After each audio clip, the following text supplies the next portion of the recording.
Hello everyone and welcome to today's webinar. We are EBS, your trusted technology partner for over 43 years, specializing in the deployment of Sage Business Management and Microsoft solutions, managed services and secure on-premises and cloud-based infrastructure. My name is Darren Tolley and I am one of the account managers here at EBS. Today we're joined by Sicon, who we've partnered with for many years. Sicon provide innovative solutions which enhance Sage 200, covering a wide range of business needs. Steve Gemot, Sicon Sales Manager, will demonstrate how Sicon Service is helping companies keep track of jobs, engineers or service personnel, stock and invoicing. We are recording today's presentation and we'll make this available to you in the next few days. If you have any questions, please put them in the chat, or there will be an opportunity at the end of the presentation in the Q&A session. Without further ado, I will pass you over to Steve. Afternoon, That's Steve. great. Oh, thanks. Good afternoon. Thank you, Darren. Thank you, everybody who's taken the time to join. Apologies if you could hear a binging in the background. That was just me getting my device shared ready before we go. But we're going to focus today on Sicon Service, as Darren said. We'll start by just checking the technology is going to work. Okay, so let me just share my screen and hopefully, Darren, can you see Sage 200? Yeah, it's all good, thank you. Perfect. Well, I'm going to turn my camera off just so we save as much bandwidth as possible on this. So Sicon Service, what is it? I guess is probably a good place to start. It's designed for organizations who, I say typically field service type organizations where they are selling or they're supporting a variety of different items, and they'll be sending engineers out on site to fix them. Now, we do have some clients where they do return and repairs, where they've got an engineer on site, but as I say, typically it's for that sort of industry. Now, it actually comes as a suite. There's three elements to the suite. There's the core service, there's contracts, and there's projects, and I'll explain what they are shortly. The bit which sits outside of Sage is an app which engineers, field-based engineers, can then synchronize and clock on and clock off of jobs from a, and we can talk about licensing and that a little bit later. So in terms of today's flow, what I want to do is I'm going to start with contracts, just give a brief overview of what that is. We'll then move into the core service, talking about the equipment record, which is the customer asset list and information how there will then put on a case. That will come out to the handheld, so we'll see what the engineer's view is, see that synchronized back, we can talk about billing, and then at that point we'll finish off with projects, and away we go. Now this is going to be a bit of a whistle-stop tour, as I'm sure you can appreciate in the time. If you have got any questions, feel free to use the chat function, and Darren will either save them up for the end or might interrupt me as we do this webinar today. So let's start with what we've got on screen. Now I've got every single Sicon add-on installed. As you can see, my menu is far busier than yours would be, but you will have a number of elements visible in the menu. First one will be Sicon Service, Sicon Projects, and also Contracts. So as I mentioned, Contracts where I'm going to start. But actually, believe it or not, it's going to be stock is the main area I'm going to begin with. And the reason for stock is we actually hook into one of Sage's options. So for those of you who may not be familiar, in standard Sage, you've got stock, can be stock, which you're going to hold. You can have miscellaneous stock items, so it gives you consistency of reporting, but there's no stock valuation. The third option is a service labor product type, and we can hook into the back of that. So the idea behind contracts, some people might call it maintenance contracts, but it's for those of you who charge a fee, perhaps it's an annual contract or it might be monthly. And for that, your customer will get, it might be everything's included, parts are discounted, that sort of thing. And this is a great vessel for being able to hold that. So you'd set up your various different contracts. We'll have a maintenance contract here, and basically I've ticked this and said, okay, it is a maintenance contract, so the system knows how to handle that. We've then got some descriptions which can appear on paperwork. And because this is a deferred contract line to this one, so an annual one, again, what our deferred nominals are going to be. Just whilst I'm in here, I mentioned equipment records earlier. For those of you who sell your items and then support them, We can also, on any of your stock items, flag it, say, well, this is a serviceable equipment. And what it will do is when you dispatch the item, it will create an equipment record. And if you're using serial traceability, then it would populate a serial number. We can actually create a case to schedule an engineer if it needs installation. Set up your default make and model, and we've got preventative maintenance service intervals and warranty periods as well. And then below that, for those service, so for the regular servicing, might be you have service kits that you send out with the engineers. So it's a group part which they'll take out, and then they might use certain parts. So again, we can handle that. It just saves me come back into the stock item. So from a contract perspective, if we just come down to the folder, and I'll just bring up the list here, open up good old contract number 29. Now, there's a couple of different ways. You could have multiple contracts per customer, or you can have one contract with multiple lines. But as I said, the idea behind this is for those of you who have these maintenance contracts and going to be generating revenue from it. So in this example here, we've got our internal contract number, the sales ledger account for the customer, default contact. We can see we've already generated some sales orders from within the system with the contract lines on to collect the revenue. And from here, I can open up, as you can see, this is an annual service, which actually expires at the end of this month. As I go into the lines, and I just edit the line, there's a lot of detail on here, but again, we'll just talk through the core elements that you've got. But I can see here's the stock item code that I've got, and it's a great way as well because it's in the stock system. Again, we can run reports off the back of that, so you can start to run reports on the number of contracts, etc. But I can see here that we sell this for £4,248 per year. That's the current 12-month contract period, and we bill every 12 months. And I'll talk about renewals shortly. We've also got a billing period as well. This is great for like golf contracts where you get 15 months for the price of 12. So your contract actually runs from January to December, but you're covered from the previous October. For those of you who perhaps have a monthly rate, daily rate, you can do this. We can also bill, if I set that to 1, it means we'll do monthly invoicing. If I set it to a 3, we'll do quarterly, etc. As we go through, we've got, we can create a forecast for our planned sales orders, so future. We've got flags for reporting.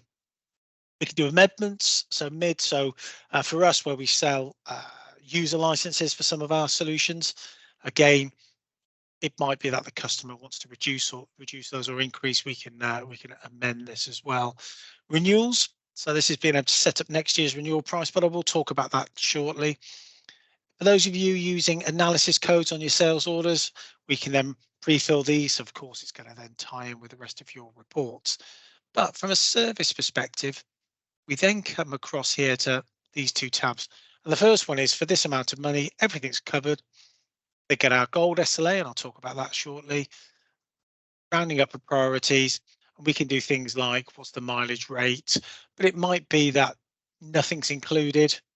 Be quite a deal, wouldn't it? £4,000 a year, you don't get anything, but might be discounts on parts, you know, perhaps travel is included, or even down to things like they'll get 16 free hours first, and then we've got overrides for their first hour, etc. So you've got a lot of options, and then being able to see all of the cases for that for any work that we've had to deliver.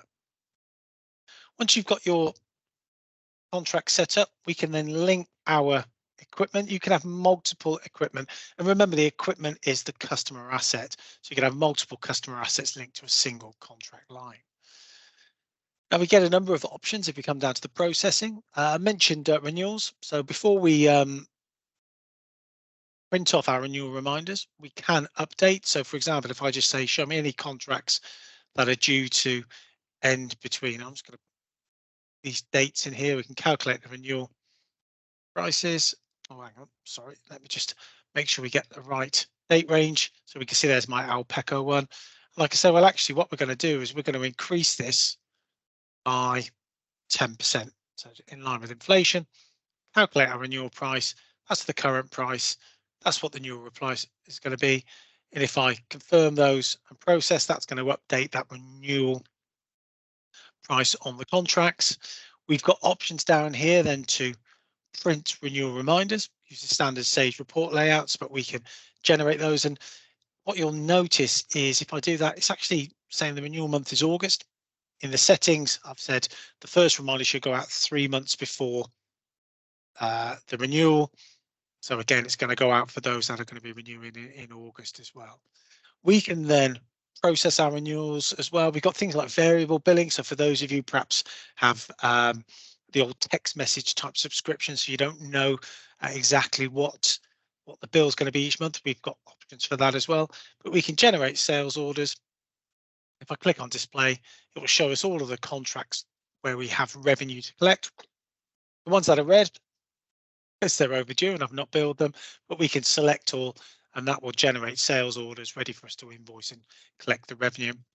So for a lot of clients, this is a huge time saver, especially period end, where we're able to display what our journal posting should be for the deferred postings.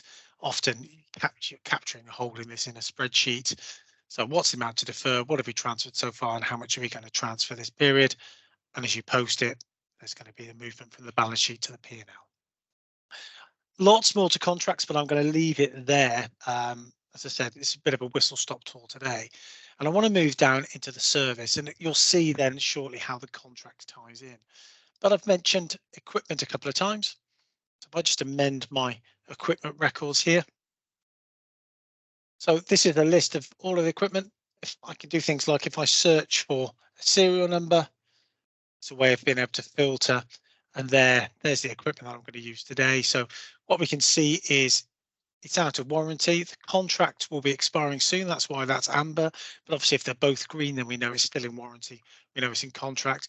And the one below has never had a contract. We can see who the customer is, the location, as I mentioned, the serial number as well. And if I just edit that, we can then start to see the equipment record itself. Now, again, there's different options depending on what we have switched on, but we've got the sales ledger account, and then we've got location and sublocation. So it may well be that the location is the site, but there might be 3 warehouses. So which warehouse is this particular item in, or what floor, or what room within the building itself, and who's the default contact.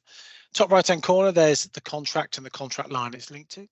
And down here, because I sold this to a customer as an equipment, so it's come from a stock item, we can see the stock item that it was linked to, and it's pulled down the details. I've entered a unique serial number, but we do have an ID number. Clients have a habit of sticking their asset tags over your asset labels. So, you know, again, it gives just a couple of options to be able to identify the asset. Date it was installed, the manufacturer's warranty, service interval. So in terms of preventative maintenance, this needs to be serviced every 6 months.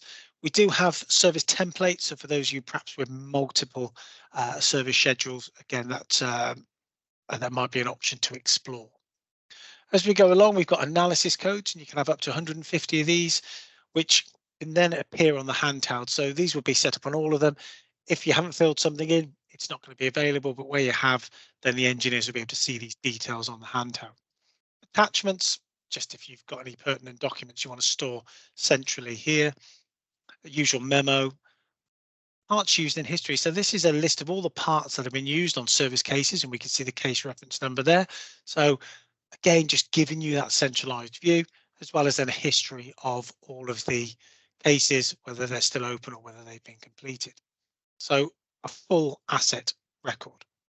So I mentioned planned preventative maintenance. To schedule that, we can say, well, show me anything that's due to be serviced by the end of this month. And when we click on search, it's going to show us a list of all of those customers and their assets which require preventative maintenance. And at this point, we can see we've got, say, Charles Stanley. We've got a couple of different locations, or same location, different sub-location. So in this instance, if I was to select them, we've got 3 options. If I click on case per item, it's actually going to generate 5 separate cases for me to schedule 5 separate appointments. If I do it per location, I'm going to create 1 case for me to schedule 1 appointment to service all 5 assets. Or if I use this option, sublocation, it's going to create 2 cases, 1 to service the asset in that particular sublocation, and another one to service those 4 assets at that sublocation. So again, plenty of flexibility. Now, ultimately, it ends up as a case which we can then schedule. And the example I'm going to use today is just a call out. Just customer's got an issue. So you've got them on the phone. I could filter by the customer, by the location, etc. Or if they read out the serial number, then I can find the correct asset. At this point, I could edit, so perhaps they've got a different ID number. I could add that in, but I'm going to click on Create Case. Now, as I've got already open cases, that's the first thing that pops up. So if you have got particularly impatient customers and somebody else phones up and you've just logged this, saves you potentially having duplicates. But I'm just going to click on Create Case.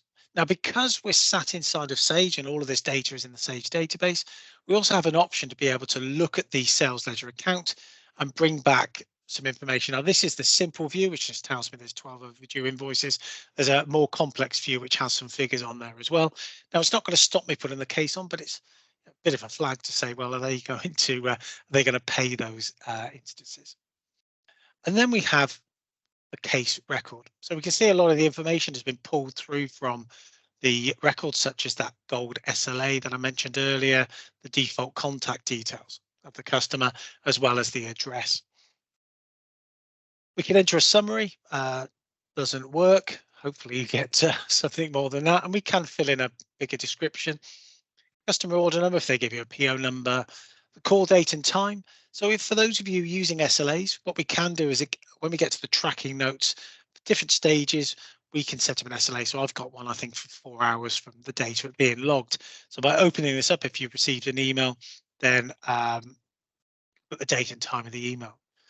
There's a number of different case types. Some come out of the box, such as service call, but again, you can create your own ones. Fault codes. So perhaps the assets that you sell have digital readouts. So you could enter the fault code and you could pick the code in there as well. So just helps the engineers when they're on site. Even a very simple skills matrix. So we've got a client where they deal with refrigerants. So you need to send an engineer out who's going to be able to deal with those particular skills as well. So very simple. And then being able to assign it to an internal team as well as perhaps an external engineering team. So if you're national and you've got a group of engineers in the north and in the south, you might have a northern team, a southern team. It's just a way of being able to filter it. As we go through, it's going to give me automatic case reference number 530. The activity tab feed will come back to shortly. Tracking notes I mentioned, which is where the SLAs will be linked to, so we can add a tracking note in. Customer needs fixing ASAP might be a tracking note. We can change the status. Do I want the engineers to be able to see this? Do I want to reassign it to another team? So, you know, does the call come into the head office and then you assign it to the regional office, that sort of thing. But this is key because that's the I suppose the audit trail in terms of what's happened with this particular case. And often you might have tried calling the customer 3-4 times. Of course, they phone up, speak to somebody else and complain because nobody's been in contact. If we record that we've tried to make contact, then, you know, we're just covering ourselves. Emails, you can create email templates with mail merge function. And we can brand those and you can email them out from within the system as well. It gives you that tone of voice, which I always think is very important. Attachments, so if they've sent through some photos of it, or I don't know if there was a printout or anything like that, you can attach it here, but I'll come back to the attachments a little bit later as well. Any notes, or even if you've been able to fix it over the phone, just record a solution. So at least, again, you've got evidence. Appointments labor I'll come on to shortly. Here's the equipment. And as I said, you can have multiple assets on there that they're going to service at the same time. When we get to parts, so our USP in my mind is because we're sat in the Sage database itself, you've got one version or one view of stock, purchasing, your nominal, everything. So everything is nicely tied up. So when it comes down to parts, what often a lot of customers will do is they'll set up warehouses for their vans, so perhaps using the registration number. And you can link an engineer to a van so we can track what van stock they've used. But we can also transfer stock as well. So use our stock shortage transfer to send parts out that perhaps they need, and they can take receipt of those items in there. But we can see what parts the engineers used. Anything else? Perhaps, I don't know, they bought lunch or there's an overnight stay, anything like that. We can record those and choose what we're going to bill and include on the bill as well. Come back to billing information, the last one, and then we'll schedule the appointment. For those of you who need to do quotes, again, we can do that within the case. Now, often customers are, when we engage with them, they're used to creating a sales order and then their casework, which is Excel spreadsheets, etc., is off the back of that.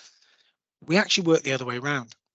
The generation of sales orders for billing purposes, your quotation, you would do inside of the case itself, and then it generates out. So it can be a bit of a mind shift, but it does mean you've got everything within one view. So the example here with quotes is the engineer, we've got an appointment here, the engineer goes to site, they realise they need a part to be able to fix it.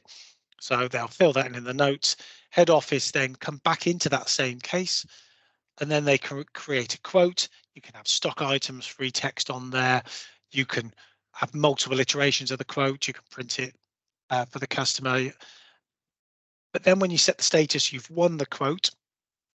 Then as you save it, if there are any parts, it will ask, do you want to transfer and add the parts over here? Because it may well be under parts that you need to order those, for example. So we could generate a purchase order, or we can just transfer it ready for the engineer to take with them. And then we could schedule a second appointment. So you could have multiple appointments per case. Talking about appointments, that's what I'm going to just add here. Now there's a number of different ways that we can create appointments as well. One option is I'm going to do here is I'm going to click on add appointment and do it from within the case itself. Alternatively, I'll show you there are a couple of views just before we go out. So again, here you can see automatically it's filtered by the external team because I'm within the case and we're looking for the skill set of plumbing. I can clear out the skill set. There's also the option for using postcodes to regionalize your engineers. Now, if I just show all of these, we can now see a diary with the engineers that are part of this particular team, and we can see their availability. You can right mouse click, you could add in appointments such as holidays, for example, or they're off sick, whatever that would be.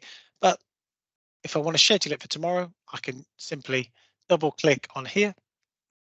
I can schedule an appointment from 9 till 12, for example. You could schedule it for multiple engineers if you want to. There's different color coded for the different case types. So is it an installation or is it planned preventative maintenance? We could put an appointment brief on there, check for other sales opportunities. We can add travel to site. So there is Google Map integration that can be configured as well. You do need your own Google API account. Now, what releases it to the handheld is confirming the appointment. And that puts a tick in there. So again, you can schedule them up, but it's only when you confirm them, when the engineer synchronizes, will they be released.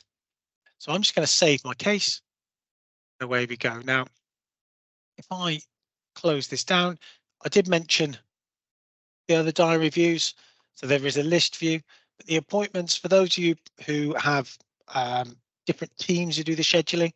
So the front line just take the calls, record all the information, and somebody else does the scheduling. What we are able to do is see a list of all of the cases that need scheduling, all of our engineers on the left hand side here, and then you can drag and start to schedule the cases that way more en masse. But at this point, we move to the app. So we do have the app here running on my device. It has offline capability, and all I need to do is when I've got a 4G or a Wi-Fi connection, is I synchronize the data, and that's going to push any bits of information I've already recorded up, and it's also going to pull down any new cases, and there you go, there's our Alpeco one. As I click on that, because I've got Google Maps set up and I've also got my location set up as well, we can zoom in and we can see the address. I can also see contact telephone numbers.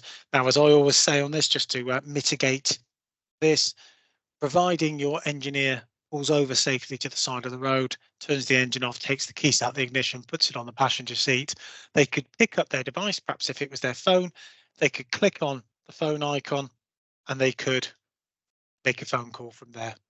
Obviously, as long as it's safe to do so. But they can see the details of the case overview, as well, the planned start and end time. And there you go, you can see the fault code that I mentioned earlier and the work brief. So I get to site, we have the option to be able to record an arrival signature. So good old Bob always signs for me. And that's going to start the clock. And then we have a number of options as I walk down. One of the first ones, we can have appointment questions. Now, coming to the maintenance area here, these are driven from the inside, but these tend to be things like your health and safety type questions. But what they can be is they can be customer specific.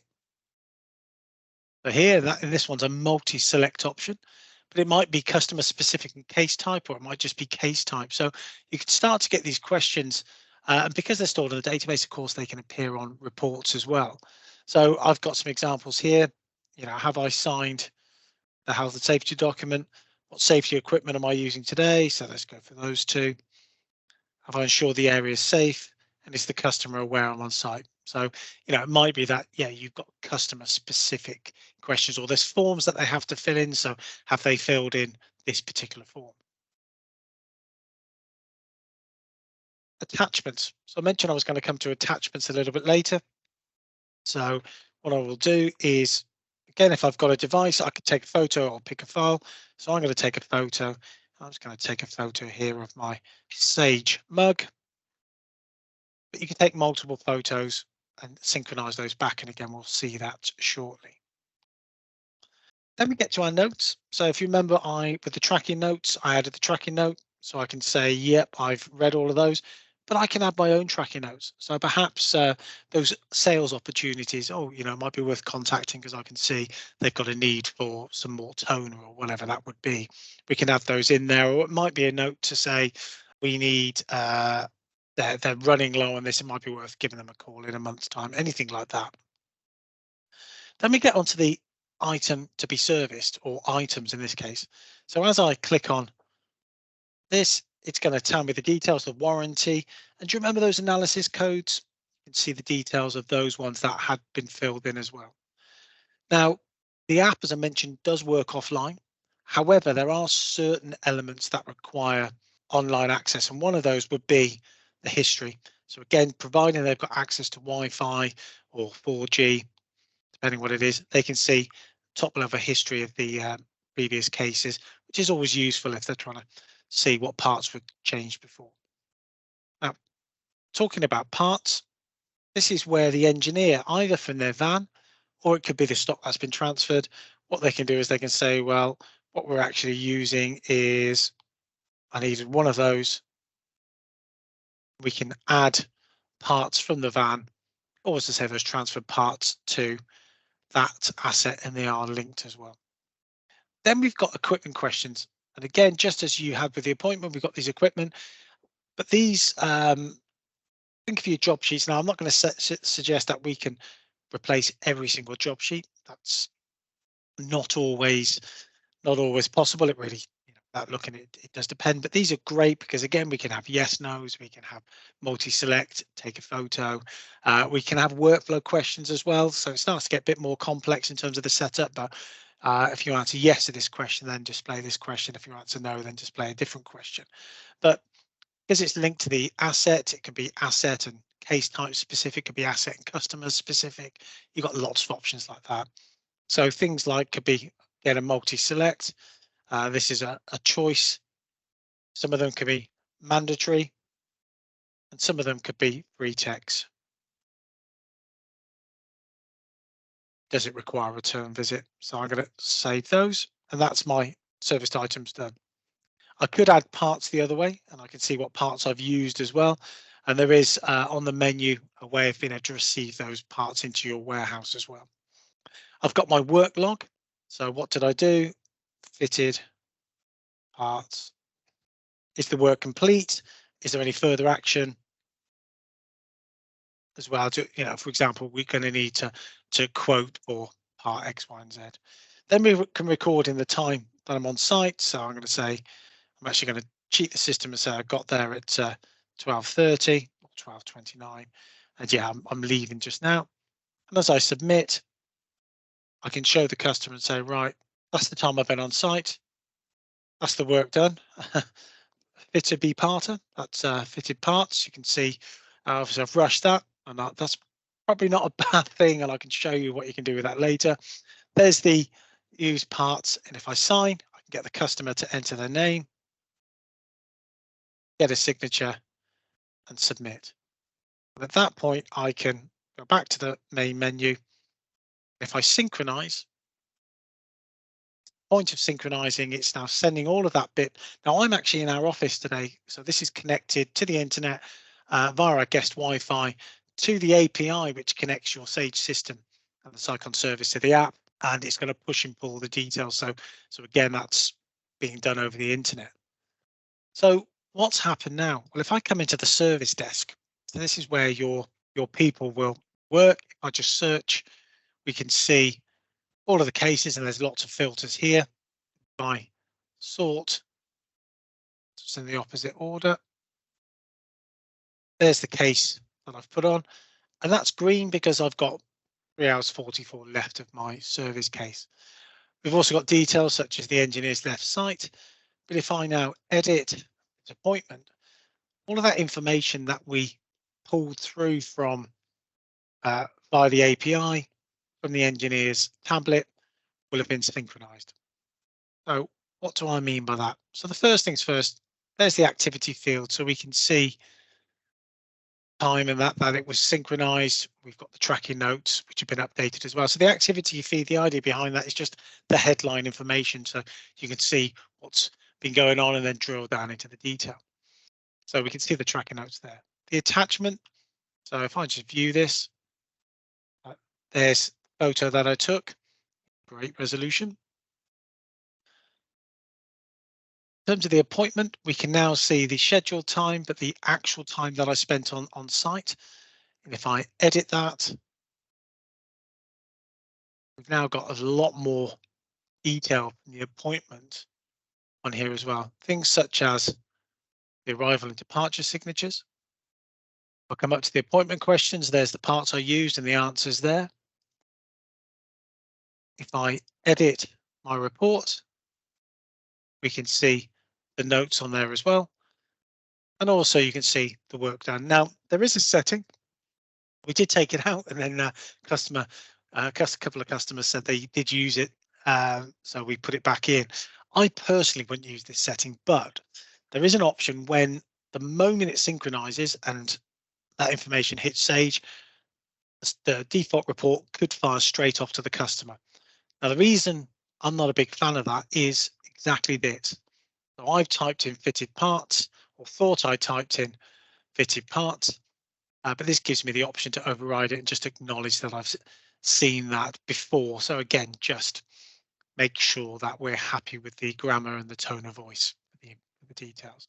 Now, what we do have is, as I say, we've got a number of different reports that we can generate and print off as well. For example, service work report. This is just the one out of the box. Of course, they can be tweaked within the confines of how the technology would work, but we've got signatures, parts, warranty details. I didn't do any mileage, the name of the engineer and how long they were on site, the answers to the questions and the parts that we used as well. We've got an engineer report. We've got a customer report as well. That's available.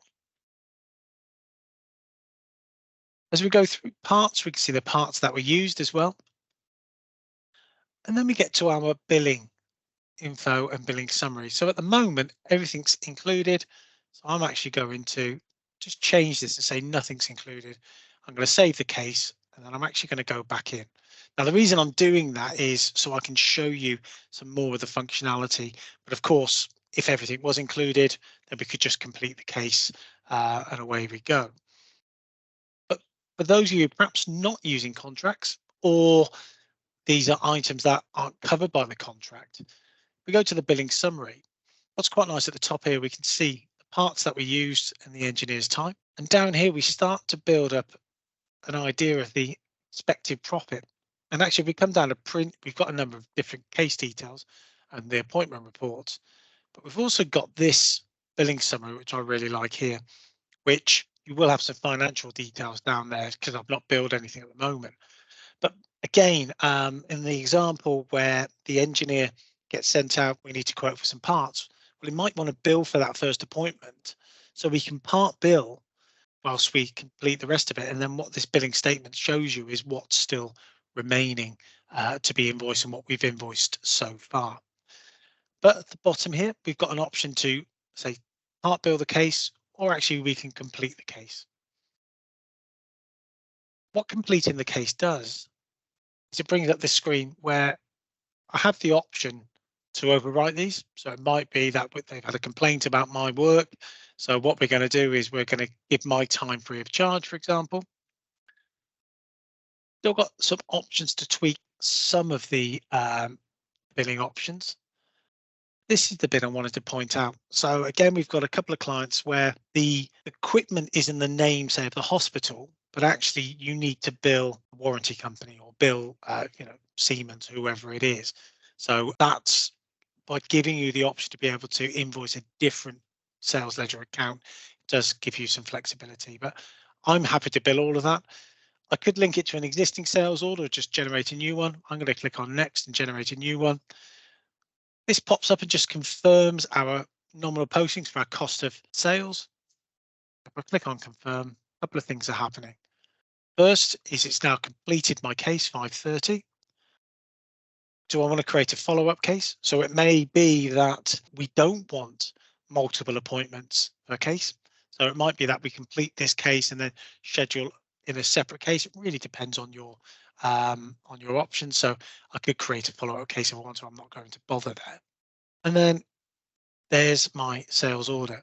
So you've got an option to either include the summary or the full description. So you choose that again, that's in the settings, but we can see the stock items and the engineer's time. Now, by doing it as a sales order, it does give you the option to make amendments to that before you invoice it as well. But it's a standard Sage sales order.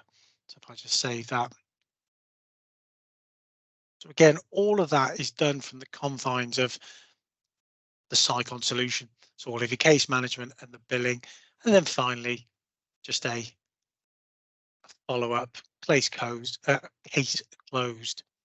easier said than done, email, as we can see here. Now, as I said earlier, there's a lot more to this that I could talk about, sort of reporting and those sorts of bits. So I didn't want to click on that at all. But the last piece I want to touch on is so far I mentioned earlier that it's part of a suite. So we've covered contracts, we've covered service. The last part was projects.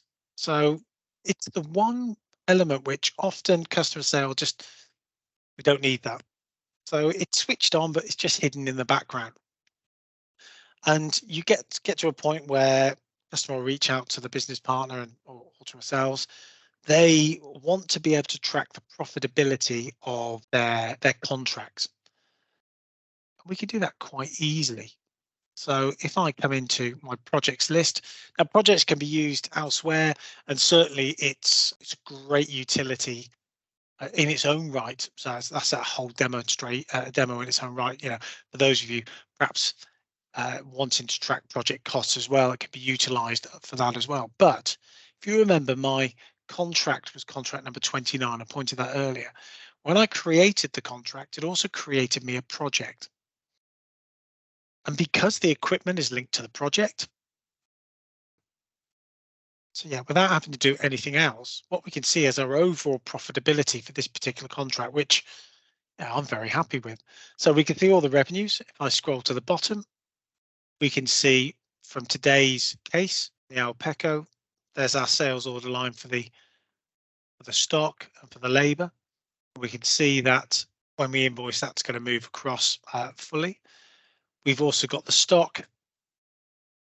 And if I just scroll to the bottom here, we've got the issue of the stock here. So we're tracking that on the case. And then if I come down to our labor, we can also see Steve Johnson's labor time as well as a cost. So we've got all of that held centrally And there's our overall view. So very much a whistle-stop tour of service, but it's perfect for those of you with engineers. I did mention return and repair. There is an option within there for those of you who perhaps sell the items that need to get the customers to return them, perhaps send a temporary one. If you can fix it, then you send it back, or if you can't, you can send replacements. So that is an option that's available as well within the service. But Darren, I've been talking for quite a while. Have there been any questions in the chat? Yeah, we have a few questions. What type of devices are supported by the service app? For the app, that's a great question. We have both an Android and an iOS app. We've actually got a Windows app as well. So we've got a couple of clients using Windows, but most will use, could be an iPad or it could be an Android device. But yeah, it does work on both. Okay, and of course they can be made rugged, all of those devices, by adding bumpers and things like that, I guess. Yeah. I mean, so long as it meets the minimum spec. I mean, it all depends. Me personally, you know, if you've got a large iPhone, then that might be enough, you know, just to quickly type on it. But actually, you know, an iPad Mini or a Samsung A7, you know, would probably be perfect. And of course, yeah, you're right. You could get protective cases for those. Yeah, we've got another one. What happens if an engineer is on site and there is no signal or Wi-Fi? Really depends on how organised they've been. So if they've synchronised before they leave and they get to site, then, as I said, the vast majority of the functionality is available offline.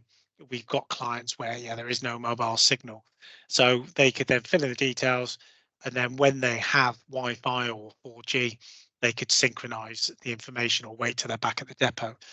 If they haven't synchronized, they get to site, there's no Wi-Fi, no signal, and they haven't synchronized the case. I mean, you'd have to argue, how do they know where to go if they haven't synchronized? So it's a bit of a spurious example. Well, then, yeah, they're in a bit of difficulty there because, of course, there's nothing to pull down the details, so they would have to drive to somewhere where they've got signal. I did have somebody say once to me, well, that's ridiculous if they don't have any signal. I said, because often they'll say, well, how do they pick up how do they know there's new appointments if they're changing? So, you know, for me personally, I'd be synchronizing little and often. You know, so at the start of an appointment, and you can synchronize part way through as well. There's no harm in that either. So that's what I would be doing. You get a case, but this person said, well, what if there's no signal and they can't? I said, well, what would you normally do to tell them that there's an appointment? They said, well, we phone them. It's like, well, if there's no signal, Can't phone them either. Yeah, you could almost hear the penny drop as it went through. But yeah, there's a lot we can do with technology, but there are things which are outside of our control. But the vast majority, they'll synchronise before they go. Yeah, it's unusual nowadays not to have some sort of signal anywhere, but it can happen. I'm not sure about this one, but how do we ensure that we invoice our customer correctly? I think we've probably covered that in the demonstration, to be quite honest. But, yeah, it's. I mean, I think because we're doing it from within the case, as we saw, actually, if I come back to a service desk just a second, because we're doing it from within the case itself, we're sat in Sage, so we get you get the stock. If you've got selling prices on your stock as well, we're in a fortunate position now. If I just bring in these ones as well, there's a couple of things I guess I would say to answer that. Let me just go into the case. I want to bring up that billing summary again, so I think that will provide a good visual. So because this is the sort of level, Darren, that we're tracking, you can see what's been billed, not been billed as well. That's why I love this particular report. We're in a position where if we've added stock, it's going to be on there. I mean, the bits if people forget to add the the additional charges, for example, it might be other expenses which which would need to be added onto that other cost tab. If you forget to do that, there's not a lot we can do, but it does mitigate the risk. And I think because we generate it as a sales order before you invoice, send it out, again, it gives you the opportunity to be able to check it and add anything or tweak anything before we send it out. So certainly, because we're sat in Sage, it really offers us a lot more advantages because, of course, all of your stock, your purchasing, and everything is in one place. Okay. How long would it typically be to go live with the service solution from the start? How long's this piece of string? I think would be the answer to that one, Darren. Because I mean, it depends. I mean, it depends on so many variables. The complexity of the business. Are they using that? We've got a series of imports, so importing the equipment records. So kind of, I suppose, what data they've got. So each project will be different. That said, I guess as a gut feel, probably if you were putting contracts, service, kind of all the elements, you're going to use all of those. I'd normally say somewhere in the region of 3 to 6 months would be a good window for a project like this. It might be quicker, but of course there's homework, there's setup, there's going to be importing it. If you're going to use the equipment questions, you're going to have to set those up as well. There's going to be the rollout. And most importantly, the bit which people try to skip is the testing. That you need to be testing, and then more testing. So for me, a 3 to 6 months on average is probably a good fit for that sort of middle 60% of customer needs. Yeah. Okay. And again, I think you've answered this one through the project's view. How easy is it to see our profitability? Yeah, I mean, again, we saw the profitability on a case. So if you want to look at it on a case, you've also got sales order, because of course you saw those cost of sale postings. We've got that on the individual item. But yeah, the contract, that's where projects really comes in. If you have got things linked to a contract, probably worth just noting that if you've got some customers with no contract, we can actually generate what we call a non-contract project as well for that particular customer. So in my projects list, if I just search for non, somewhere in here, I've got a non-contract project for Alpeco. There it is there. So, we can mop up those, and then it's just a case of doing some of the excellent reporting that you guys at EBS do to pull all that information together, in some form of dashboard or a Sage report or something if you wanted to collate them. So a multitude of options, but certainly projects really helps once it's configured, give you that bigger picture. And I think the interesting bit for me is the number of clients who I mentioned earlier that a lot will say, oh no, I'm not interested in projects. So you switch it on anyway, it's in the background. And there'll come a point where they say, right, actually we need to report on the profitability of contract. So you just enable it so they can see the view. And often the largest contracts they've got are the ones that they're making the least amount of profit on. And they're not aware of it until the system's able to present that. So yeah, a number of different ways. Yeah, I've got a site that do exactly that basically, and the site, often they'll find that the profitability is either nothing or less than nothing sometimes. So yeah, there are some discussions to be had when they renew. It's very easy to go, wow, but we're making 100 grand a year off them.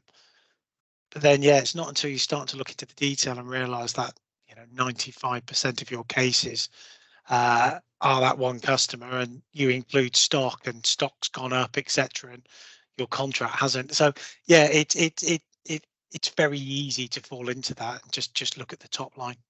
Yeah, I've got one final question, Steve. Is there anywhere that a customer can go to actually see the status of any open cases or closed cases, for that matter, for themselves? Yes, actually, that's a really good point. I always seem to forget about this. We do have an extra module which is available, which is Sicon Self-Serve. Now, it's as you see, it's a web page. It uses the same API that we have for the app, and And yeah, it's perfect. Once you've got it set up against your users, you could give them a username and a password. And when they log in, for example, here, so Tom Morgan from Alpeco, what they're able to see is they can see a list of their service cases and the status and where they are. As we go down, even being able to drill down and view the item and the tracking notes. Now, of course, you have to be careful. They can add their own tracking notes in there, see the equipment and any of the attachments as well. So not the same level of information, but just giving them that view.